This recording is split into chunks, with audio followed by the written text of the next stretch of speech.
You feel this nervousness on the phone there?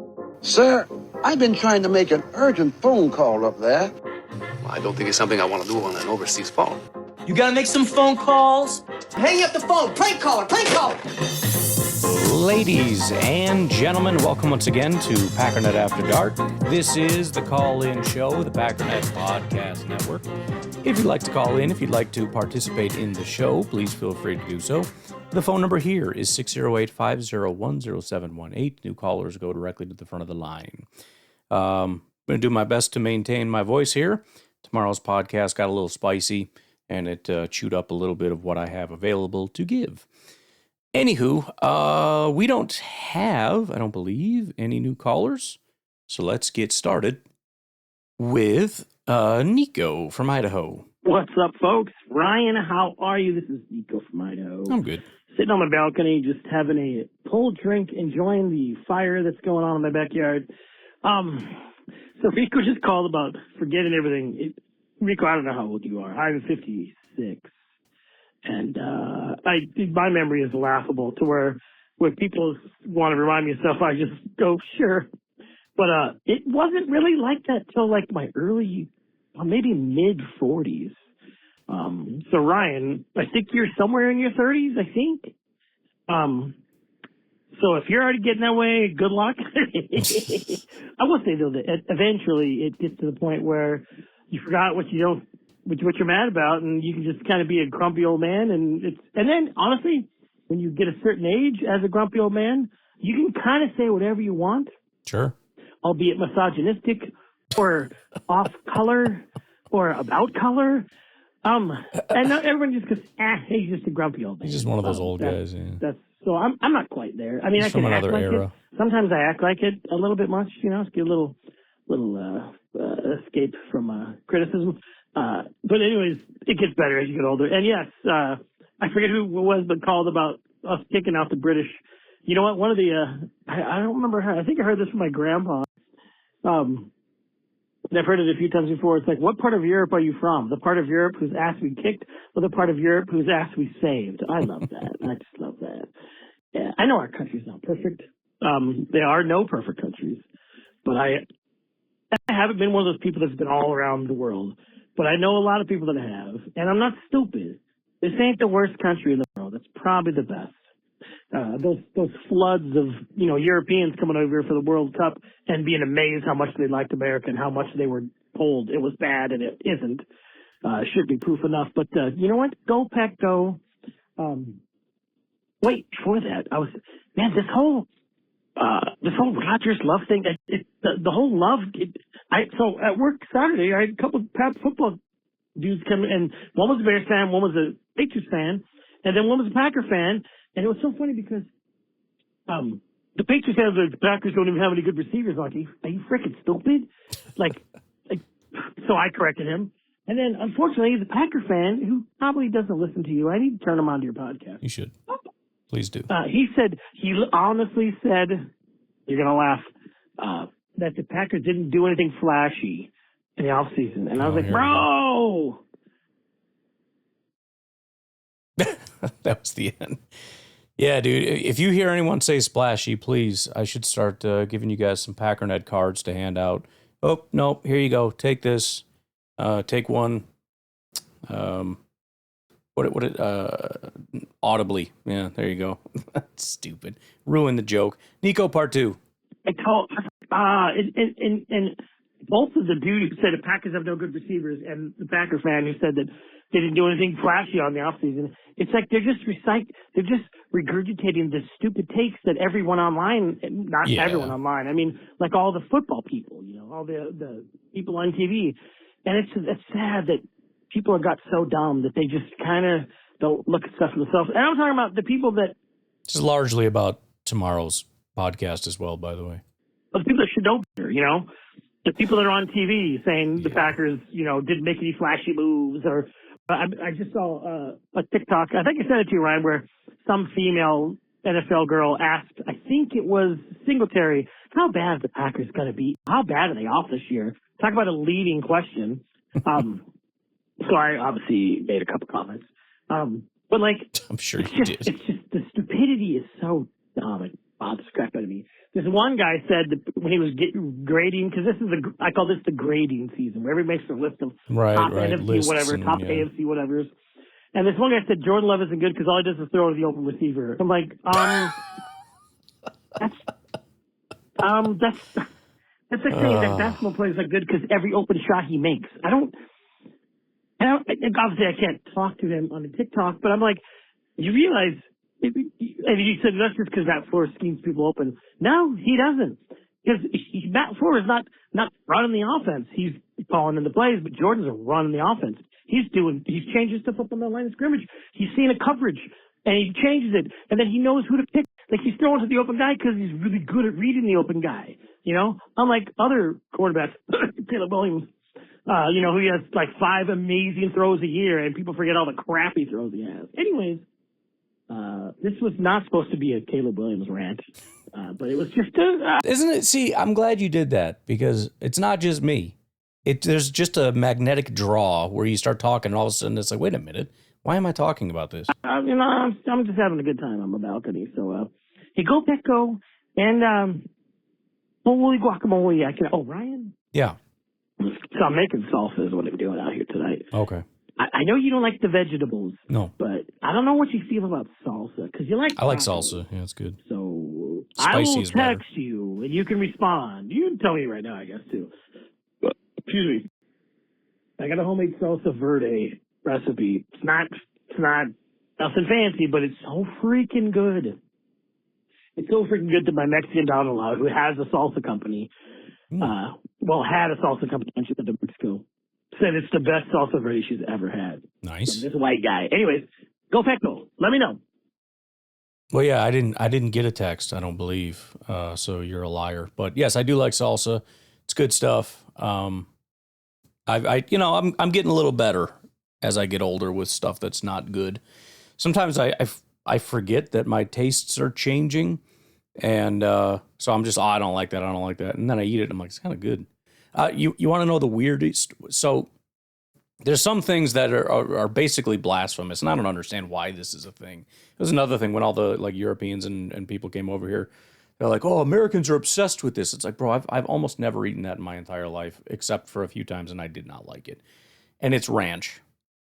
I thought it's gross. I don't like ranch. It's not good.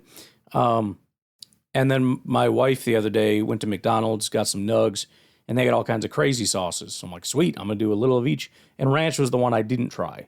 All these weird, crazy tastes and flavors. And I'm like, no, I don't like ranch. And then I thought, why don't you just...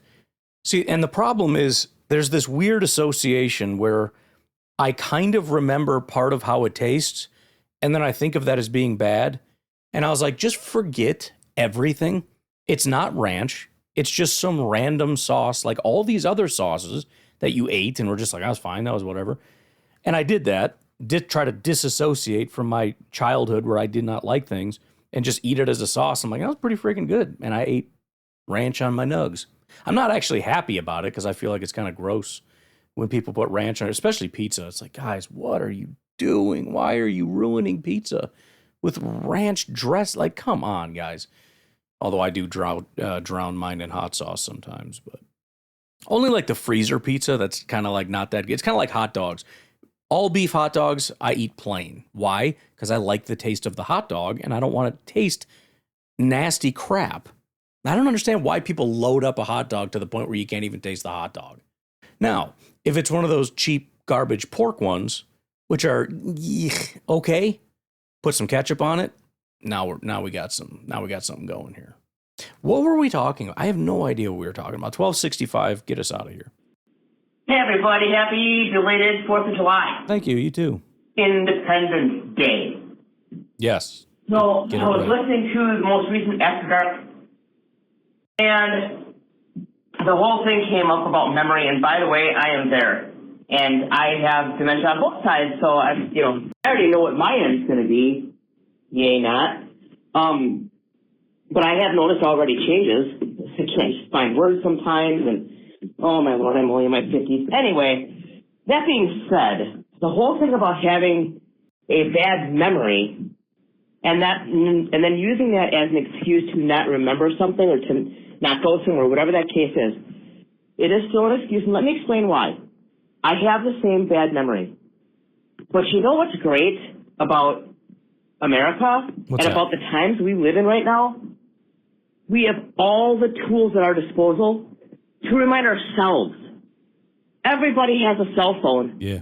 Everybody has calendars on that cell phone. Set a calendar.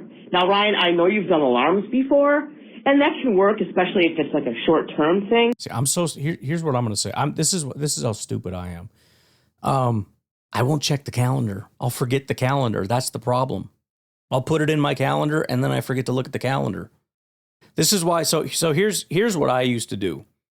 Back in the day, my dad would always get upset because he would ask me to do stuff and I'd always forget to do it. And of course, he's a dad, so his assumption is you didn't forget, you chose not to, right? That's what I would assume of my kids as well. Like, oh, sure, you forgot. But I genuinely did. And so then he'd be like, okay, I put up notes. And I would put up like sticky notes on the walls everywhere. And I wouldn't look at them. I would forget. I'd put them on the door and not read it. And so what I had to do, literally, the only way I could remind myself, I would write a note and then I would put the garbage can like in the way in the hallway because I needed a physical obstruction to make me be like, what the heck? Oh yeah. Like a little trigger. Something physically like in my way to break me out of my psychosis, my zombified, just one track mind to be like, what the heck is this? So that's where like alarms can be good, but I just have to set them where I get something blaring. And it's like, what the hell was that? You know, calendar. My wife does a calendar, and to be fair, she has her phone on her all the time, so it's maybe notifying her. I don't know, but she checks it all the time. She's always in her because there's a million things she has to do. So it's as soon as she wakes up, she's looking at the calendar, and then she's looking at it again. She's looking at it again, trying to figure out what's going on. I'm not going to look at the calendar. Sometimes I will, and I love the idea of a calendar. I put stuff, especially with AI now. I'm so lazy. I'll just go over to, I connected my calendar, I think, to Grok. And then I'll be like, Grok, what's the Packers schedule this year? Blah, blah, blah, blah. All right, cool. Add that to my calendar. Boom. Adds it to my calendar. It's great in theory, except for the part where I forget to look at the calendar.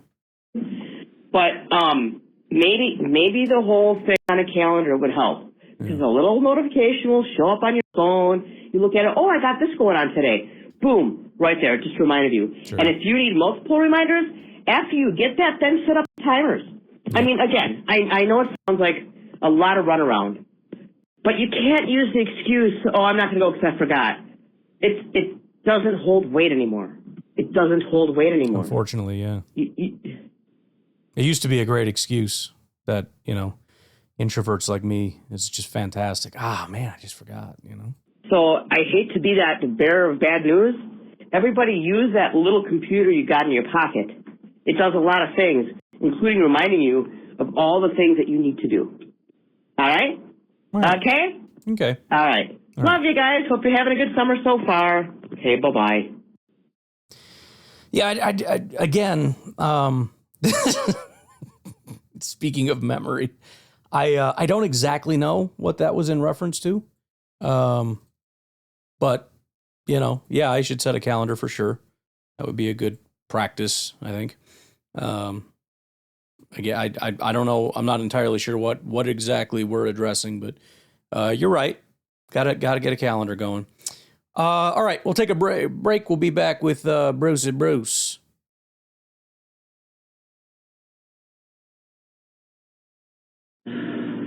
Ryan, it's Batman. Sorry, Batman. Relaxing says. What? Well, let me go back. Okay. Real quick. Take your time. You stated 2 Bears facts. Fun fact. Caleb Williams has more than 3,500 yards passing seasons than Jordan Love. Caleb is only entering year 3. So then I state, moving the 4K yard goal posts. Oh my God, I cannot see. I need my reading glasses. Number 2 point. Batman's getting old here. Love has one more 4K passing yard than any QB in Bears history. Caleb Williams averages 220.1 yards per game, which would be 3,700 yards in 17 games. He will not eclipse 4,000 yards. To that, Relaxin states, I'm a Packers fan, but the Bears Lord. facts account is correct. I hate that so much. Excuse me, as a Packers fan, just go away, stupid. I like my QBs who are consistent. Caleb, at this point, is proving to be a better one. Again, I'm a Packers fan. Just being real. Moron! Yeah, that gives you some other extra kind of authority. Actually, as a Packers fan, and they love that because it's a way of being kind of like intellectually superior because you're being intellectually honest while everybody else is lying, kind of thing. Kind of trying to demonstrate to the Bears fans like I'm one of the cool ones. I'm not like some homer, you know. I'm not like that. It's stupid. Now, fair enough, if it's something that's correct, I would encourage you, if you see a Packer fan saying something stupid that's not correct, just keep your mouth shut and just walk away, you know? If you want to, if you're really worried about this argument, maybe help them out a little bit with their argument rather than coming to the aid of the Bears fan. Fan how you want to fan, but it's just my thought. Maybe you should be cool and not do that bull crap because that's kind of jacked up and stupid. Yeah, I actually did see that whole exchange. It seems silly to me. Caleb has proven to be more consistent. Consistently what, though? They set the bar at 3,500, so consistently what? What are we talking about?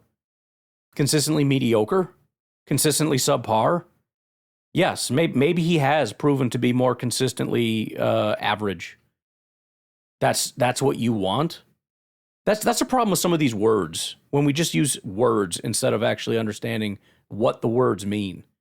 When we say things like progress, we want to make progress. Progress toward what, though? Does that matter? Is that part of the equation, or is it just anything that is considered progress is a good thing? Is it possible for progress to be a bad thing? I think it is. Yeah, probably. Probably could be a bad thing. Same with this. I want him to be consistent. Consistently what? What are you actually talking about? I mean, it's whatever. Okay, I mean, you know, I guess to some degree it's subjective. If you're saying definitively that this is what I would rather have, you know, it's like Christian's been injured, so he hasn't had like 1,000-yard seasons or whatever.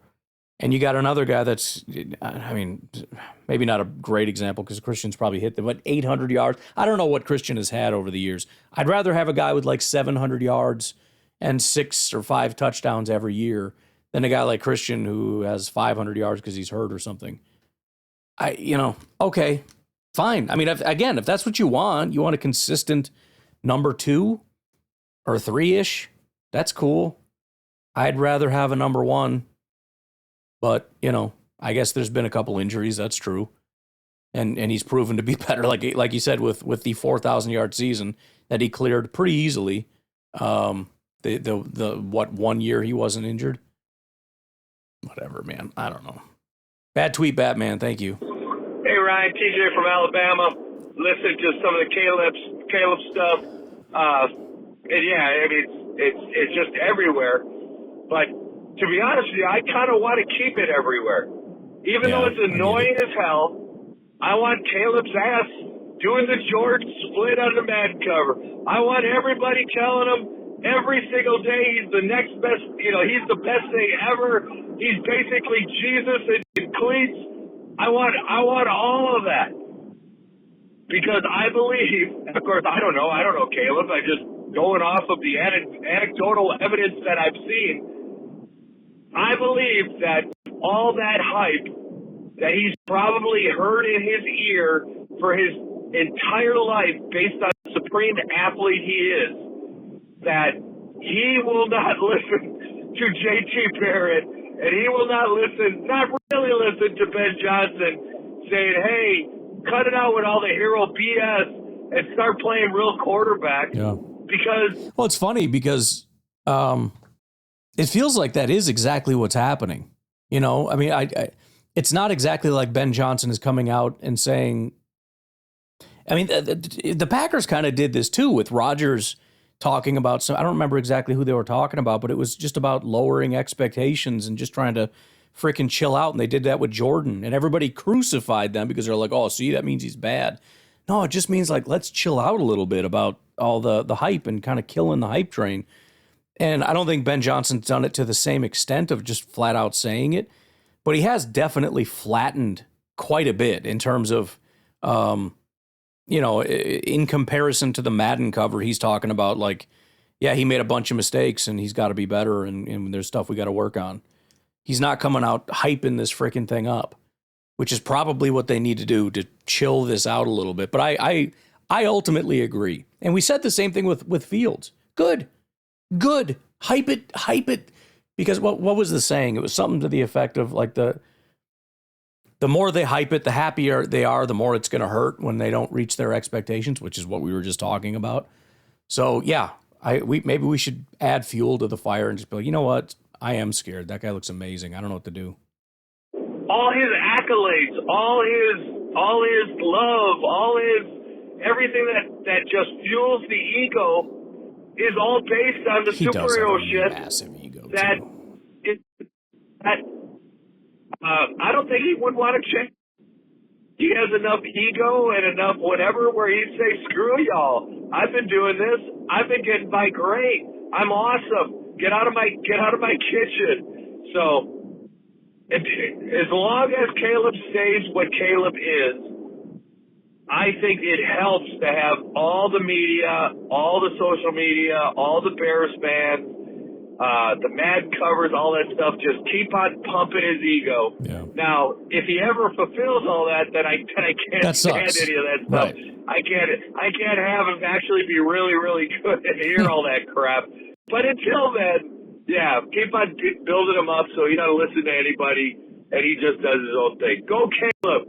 Go Pack, go. Thanks, Ryan. Yeah, and to the point of yesterday's, or I guess this morning's podcast, again, it's all about where you set the expectations. Part of the reason Bears fans are so happy with the season is they had such low expectations, and they far exceeded them.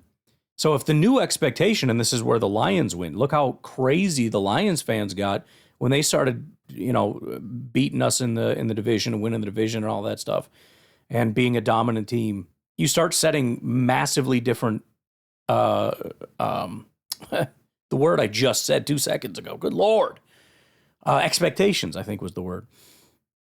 And the odds that you are happy with the outcome go down significantly, right? Because the odds of you reaching those expectations go down. So now you're right. I mean, if we start tempering this as opposed to letting them set the bar at winning the division, Caleb is in MVP contention, obviously, and they, you know, are successful in the playoffs and are legitimate contenders for the Super Bowl. That should be what we want their expectations to be. And yeah, maybe we shouldn't temper it. If what we want is Bears fans to be miserable, then what we should want is for them to set expectations higher. That is the calculus. In a weird, sick, twisted kind of way, that makes a lot of sense. Yo, Ryan, it's your Uncle Rico. Sammy. Hey, I was listening to the pod, and Carson Caldwell called in, and about the, you know, kind of a follow-up on the memory thing, and yeah, I think he is spot on there when we watch. I mean, not me, because I'm perfect. Okay, good. when the game is watched and we have our expectations and they don't go right, and we like to throw the blame, you know. But I think a lot of watchers, viewers' comparison is to perfection. You know, they're comparing what went on the field. They're comparing that to perfection. Sure. And perfection isn't a thing, right? So when it's not perfect, then they got to point the finger at somebody. And that's something I just want to hammer that point again, because I feel like when I say it, there's a couple people that roll their eyes or would disagree. The point that I keep making is Packer fans in general, especially negative Packer fans, do expect to win every game. They do. That is a reality, and it is absolutely setting yourself up for failure. You can't do that. And again, we've already gone through it, right? You can't lose to bad teams. You can't lose to teams that are worse than you, because then you have something wrong where you just have this thing where you just don't show up for games you're supposed to. That's that whole stupid freaking narrative, right? And then on the other side, if you do win those, but you don't win against the good teams, what happens? Well, then you're just not good, right? You're only good enough to beat the bad teams, but when it comes to beating the good teams, you can't really. So there's no scenario where you can lose a couple games and it's acceptable, which means what? Which means you have an expectation of perfection. What if we go to the Super Bowl and lose? Is that no? That is why? Because you expect perfection. You expect to win every game. You expect to win every playoff game, and you expect to win the Super Bowl, and anything less than that is unacceptable to you. And what I'm saying to you is there needs to be that acknowledgement. I need you to acknowledge that. And again, I'm speaking to myself here. You need to acknowledge that and understand that something needs to change to where when losses happen, we don't immediately see it as some catastrophic failure. And what we see it as just normal football taking its course, including what happens to good teams. We have to somehow make that switch in our brains. Person's right. You need to really watch and compare to other teams, you know. Other teams don't have perfection either. Some do it differently, and some do certain things better than others and whatnot. But yes, we're too expectant. And when the play doesn't work out, of course, then the old armchair quarterback comes in. It's like, oh, we should have ran it instead of throwing it, and we should have thrown it instead of ran it, and should have done this, should have done that type of thing, you know. Coulda, woulda, shoulda. Like we're smarter than the guys on the field and on the sideline type of thing. All right, then, break out. Yeah, and it's again kind of like what today's podcast, man. I'm not saying this is easy, and I don't even know exactly how it works. But what I'm saying is the math checks out, and what I'm saying is true, and it's real. And somehow we have to come to being more rational people about this situation. We cannot be such catastrophists, if that's a thing, where, you know, it's almost like conspiracy theorists, where everything needs to be this deep thing, you know. It's something that doesn't really have a deep meaning. We have to find some deep meaning in it. What does it mean? Maybe Matt LaFleur just is not man enough to lead this squad. Maybe Jordan just doesn't have what it takes. Maybe they just freaking lost, dude. I don't know. Maybe it's football. You know what I mean? I don't think everything needs some post-mortem, some massive diagnosis. Would you agree, Garrett?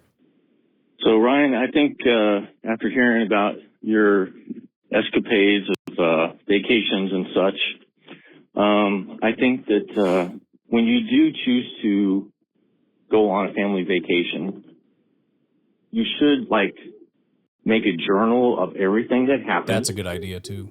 So that you can always look back and... That's where having a wife is good, too, because they take a ton of pictures of everything, and it's super annoying in the moment. But as far as documenting everything, it's a good call. Especially, special moments, you know, stuff that it's like, oh, remember we did that one thing? Da-da-da-da. Be reminded of certain stories and everything. Yeah. Maybe would be forgotten otherwise, since we know your memory sucks. It's a great idea. I actually did that once, and I'm pissed that I lost it, but I had a journal that I started doing, because we used to go on family trips up to northern Wisconsin, and it was just my absolute favorite thing. It was a heavenly thing. Every trip with my dad's side of the family that was going to Wisconsin, everything was special. But these trips, whatever. There was a lot of special trips, but we would do it every year, and it was so freaking awesome. I got to the point I did the same thing. I wrote down everything that happened, everything we did, because it was there were so many cool memories that I kept forgetting, and I didn't want to do that anymore. And then of course I lost the journal. But that is a good point. And the pictures are kind of good, but it can only do so much. It's a snapshot as opposed to an actual memory of what was happening in that moment. It's a good idea. But you could then make a podcast talking about your crazy adventures and call it tripping with schlipping. It's funny enough, I've thought about that, how this is kind of a cool thing where you're documenting history.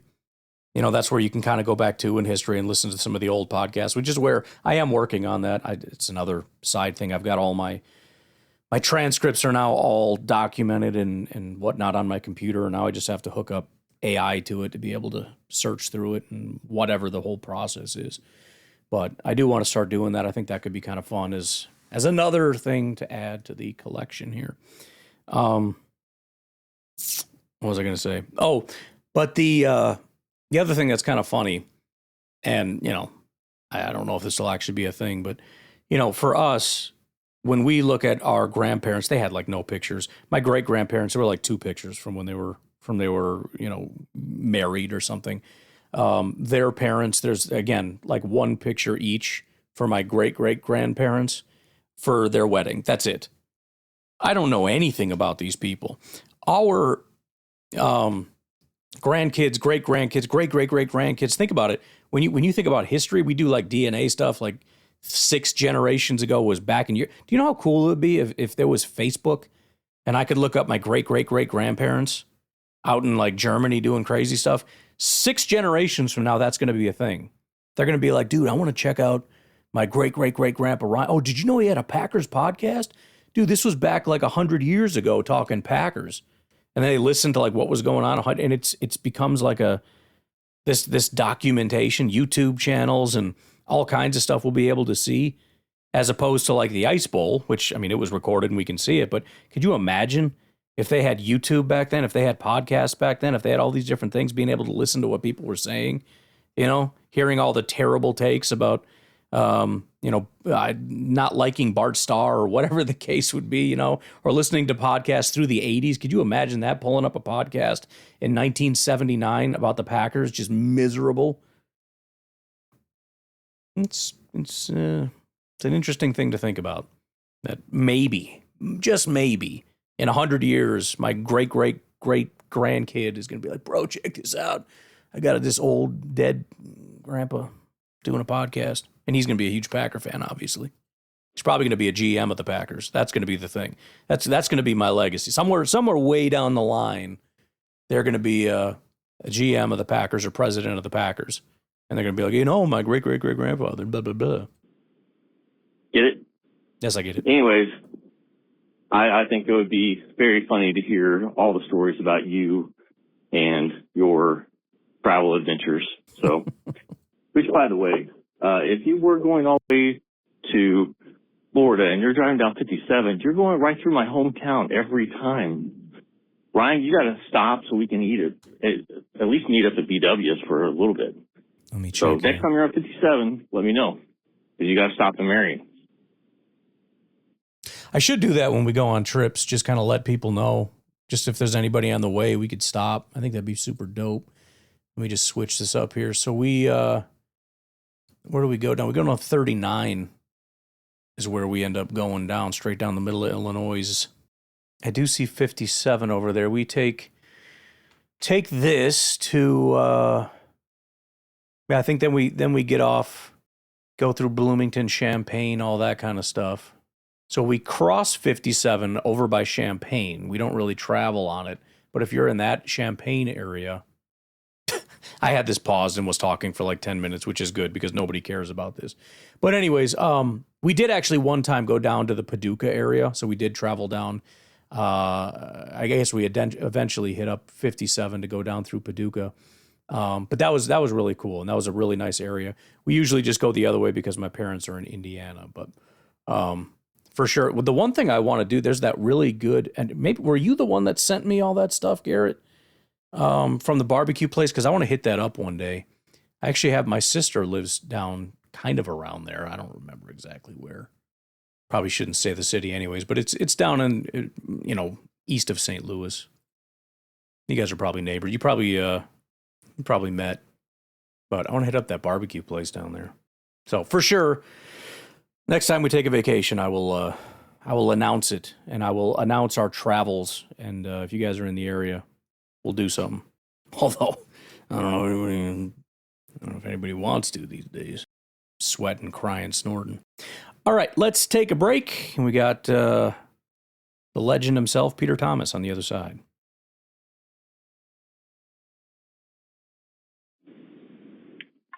Hey, Ryan. Peter Thomas from Milwaukee. What's up, dude? Been a long time, man. Thanks for the shout-out way earlier in the year. Dad life is amazing. Hope you had a great Independence Day, everybody. Something's been bothering me, and I wanted to just call and kind of clear the air, at least. In my perspective on this whole inside zone thing. Ryan, thanks for debunking the idea that inside zone doesn't work. Quite frankly, I don't even know exactly what inside zone is. However, that is the funny thing about this is I don't think people really understand what they're complaining about when they say it. I know there's a lot of talk about goldfish brains and tummy time on this podcast. And as a musician, I don't necessarily think I have a terrible memory. Definitely not a goldfish memory. Sure. But I do remember that last season there was an Eagles defender by the name of Moro Ojomo who on the TV broadcast audibly shouted inside zone this way, inside zone this way. That's probably a big part of what caused this. I forgot about that. Right before the snap, and that obviously caused some strife amongst Packer fans. They probably were thinking, oh, Matt LaFleur is such a dummy because how could any great head coach ever call a play in which the entire defense knows what's going on? So I think this is kind of a twofold thing in which no inside and well, I'll let you finish. Zone is not the reason why the Packers are failing their run game, nor is Matt LaFleur an idiot. Doesn't really work like that. I think by and large, Packer fans are kind of dumb. They don't really know the X's and O's. I certainly don't. Right. And I listen, to every single podcast that comes out, not just on this Packernet station, but on a lot of different stations. And I try to learn as much as I can. And quite frankly, I don't know all the ins and outs, nor would anybody. Nobody does, yeah. So for somebody to have that in their back pocket, this idea that they know what they're talking about, basically it's like they're just trying to sound smart. I think every Packer fan wants to have another Packer fan that they can talk shop with. And I think this is simply just somebody just wanting to have a buddy that they can say, well, these are the reason why, and inside zone, and, because they think they sound smart. But in actuality, they're pretty dumb. Anyways, just my thoughts. Have a good one. Yeah, that's a good call on that play. I'd forgotten about that, and that is exactly, I'm sure, what caused that. And that, that small nugget spiraled into something much bigger. Look, the bottom line on that is other teams watch tape too, right? It could have been any play. And I'm sure it's not the first or last time that a team saw something coming because they watch tendencies, right? And who knows what triggered that? It could be Matt LaFleur's tendency of down and distance and situation. It could have been a tip by the offensive line and how they were doing things. I remember at one point, I forgot who it was. This defender was talking. This was a while ago. He wasn't a Packers guy, but he's talking about a Packers guy, I think. And he knew that, like, he could tell by the way the guy was standing. Like, he would lean forward, it was a run, and if he was back on his heels, it was a pass. And so every play he knew what was coming, not because of the coach, but because he watched the frickin' right guard and how he was standing. So, yeah, I mean, when we do that too, we get tips where you see that all the time. People talk about it was a great play. Yeah, I know that when they line up like this, and you try not to get busted like that. That's why Matt LaFleur's whole scheme is based on, when you see something, it could be anything coming out of that, But that was a situation where something tipped him off, and he knew it was coming, and we got busted. Oh, well, that sucks. You try not to let that happen. And I don't remember the situation if Jordan would have heard it and could have changed it or something, but that happens. And again, the numbers don't bear out that that's a normal, regular thing. That was just a thing that happened. It happens a lot. This one just happened to get caught on TV. That's really all that is.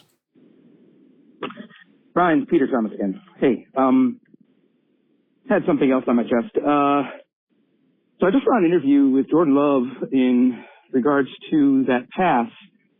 Can't remember which game it was. It was last season. Golden. He right. threw up, and it looked like Matthew Golden and Dontavian Wicks were both trying to go for that pass. Yeah. And they almost collided, but Matthew Golden came down with it.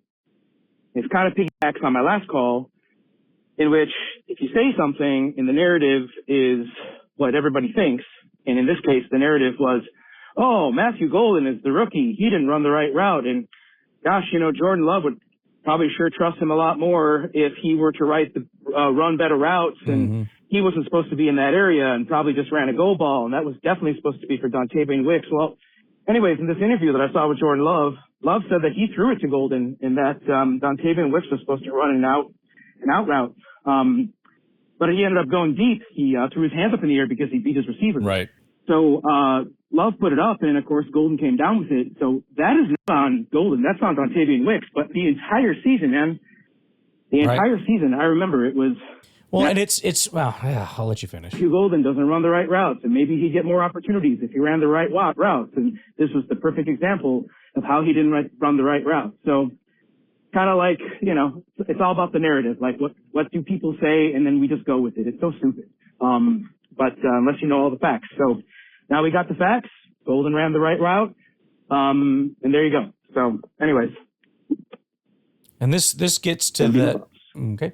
This gets to what I was talking about how we always need to have answers for things. We can't ever just not know or say just because or whatever. So we're trying to connect dots all the time, and we're trying to have an answer to every single problem that comes up, which is problematic in itself. And this is where, again, these conspiracy theory type things come up. We don't know, but we refuse to not have answers. And so it's kind of like an iceberg, where it's, 90% underwater and you're just seeing a little bit on top kind of thing. That's kind of how our perception of the NFL is. The vast majority of what's going on, we can't see, but we see little tiny things. It's actually maybe a better analogy. If you look at these little islands, Hawaii or whatever, I was looking at that African Cape Verde or whatever that was in soccer. I was checking out where they were. But it's cool when you look at it because it's basically sunken islands. And these islands are just like the tops of, sunken mountains. And these people are just living at like the tops of mountains that are basically all buried underwater. So it's kind of cool, but it's like that is what we're seeing are just tiny little nuggets. And instead of just acknowledging that there is an absolute massive abundance of data under the water that we can't see, and so we can't really know what's going on, we take these little tiny dots that we see and we connect them. And so we say, well, Golden's good. Golden's not getting the ball. Something's wrong. Well, you watch him run that route and immediately, okay, boom, there's the other connection. Golden's not running the right routes. He doesn't know the offense. That's why he's not getting the ball. That's us just connecting the dot. We don't know what the hell we're talking about, ever. And again, that was my guess, but that's all it really is. The problem is when we go from saying, it kind of seemed that way, and I'm going to go with that as my best theory because I don't know, and saying that's definitely the case, and then just running full bore into that. That's where we run into problems, and that's where you get sort of the inside zone thing, right? We don't know what the heck we're looking at, but you get this tiny little nugget, and then it just spirals into this whole thing where it's like every single second and long or whatever the thing was, he runs inside zone. And it turns out, no, it was, less than 10%? Stupid. Anywho, appreciate the call, Peter. Daniel's up next, but he's got 3 calls, so I think we're just going to save that. We have 6 total, so we're just a little under for tomorrow, so we'll save what we got. I appreciate all the calls. I'll be sure to document my next vacation, which will probably be in the next decade or so. I'm hopeful. It's kind of like Super Bowls, you hope in the next 10 years or so that you get one. But that'll be fun. If we end up doing that, I'll definitely let you guys know. And if you're in the area, we'll do something. Anywho, I will talk to you later. Have a good one. Bye.